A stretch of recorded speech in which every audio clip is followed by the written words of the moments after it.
going on, guys? Welcome back to my channel. This is Leo's Nerd Talk, and today we're going to be talking about War of the Planet of the Apes. So let's get into that. Hi, my name is Leo, and if you guys like talking about anything movies, TV shows, video game related, or just anything nerdy, you have come to the right place. And like I said, today we're talking about War of the Planet of the Apes. And without further ado, let's get into the review. So this movie takes place about 15 years after the rise of the Planet of the Apes, with Caesar now in a full war with the humans, kind of hiding out, trying to stay safe with his family while the American forces, or just whoever these forces are trying to infiltrate and kill Caesar. And with some tragedy striking, this movie's been out for quite a while, so I don't think this is too much of a spoiler for me to say. But if it is a spoiler, you've never seen this movie, spoiler review warning, it's just for this quick little thing. Because of his wife and son being murdered by Woody Harrelson's character, he goes on a full revenge spree, which kind of kicks off this movie. And this movie kind of splits between half of a revenge mission story and half of a prison escape story once you get to the middle of the second act. And so there's a lot going on in this movie. There's so many different things that you're following. It's very visually pleasing. Before I get into too much, I guess let's just go ahead and straight into the pros. So like I was saying, visually pleasing. I enjoy the new setting of being in this kind of like winter area with all the snow. I think the contrast between the darker monkeys, or the apes I should say, with the snow looks really awesome. And this kind of more industrial prison era, or look that we have in this kind of like prison weapons place that they're in for about half of the movie. I do also enjoy the setup. You know, this movie, since the son and wife are murdered by Woody Harrelson's character, it gives Caesar a huge motivation to leave the safety of his home to go try to find our main antagonist, played by Woody Harrelson. So the setup of it, there's a lot more emotion for Caesar versus, like Dawn of the Planet of the Apes, where the conflict is, do we want to allow the humans to come work on a dam? This is, we're gonna go fight the humans because they killed my family. So I enjoy the motivation for Caesar. I enjoy the setup. I say enjoy, it is pretty tragic. This movie has a lot more tragic events than I believe the two previous ones that we've seen, where we have like the apes being treated again as kind of like slaves and workers, and being starved and not given water, being stuffed into this cold environment. So there's a lot more tragedy with the apes. Of course, there's a lot more death. A lot of the apes are killed off. They die from starvation and thirst. Of course, the murder of the wife and son.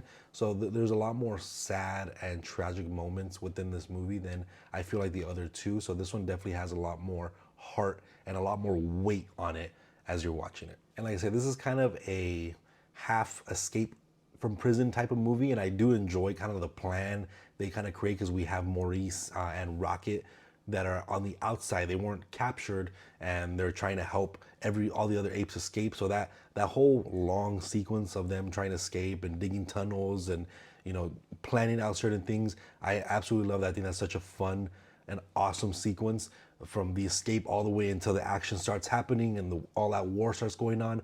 I definitely enjoy that second half of the movie. I think that second half of the film is a lot better than the first half, which we'll get a little bit more into later.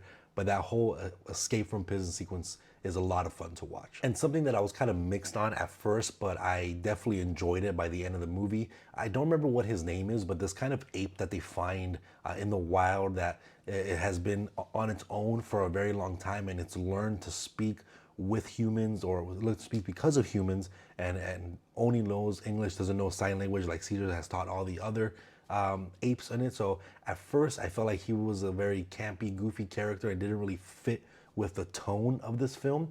But as the movie kind of goes on, I definitely enjoyed his presence a lot more, and by the end of it, I really enjoyed his character. I thought he was super funny, super adorable, and I thought it was a pretty good implementation into this film. And I also like the whole plot of the reversal of intelligence, where the virus that's been being spread across the entire planet for the past 15 years has been making apes smarter and smarter and smarter. And we're learning here that it's starting to make humans a lot more primal, and it's reversing the intelligence where they can't even speak anymore. They're, like I said, they're a lot more primal, they're a lot more visceral, they're more animalistic, versus the apes that are becoming a lot more humanized because of the virus. So I enjoy that conflicting story of what the virus is doing to both apes and the humans. And I really enjoyed the ending. I think the ending is such a beautiful ending with this amazing scenery of their kind of new home that they found. You know, of course, with Caesar here as well, his kind of final moments is very heartwarming and a very sad moment. I think was just an excellent way to end this trilogy. I definitely enjoyed the kind of the beautiful and very nice setting that we get at the end of this movie. Now moving on to the cons. Now Woody Harrelson. I absolutely love Woody Harrelson as a character, or I should say as an actor. I think he does fantastic jobs in a lot of different movies. In this film, I'm not too sure if I'm really keen on his character. His character felt very goofy and campy as well, a little bit over the top of a kind of dictator, colonel of this group here that we have. It was, I don't know, there's something about him that just didn't feel right. It didn't feel like it fit with the tone of the film. I understand his motivations. However, it just, tonally, I didn't think it worked for what we were trying to do here in this movie. And I do think this movie is probably the slowest out of all of them, where the first one is a lot of buildup, but the buildup is very interesting and investing, where this one, it's slow because there's a lot of traveling, there's a lot of talking, there's a lot of exploring, because after, you know, Caesar's wife and son get killed, he is trying to find where this kind of camp is of all these soldiers, and it just ends up being a very drag of a first half.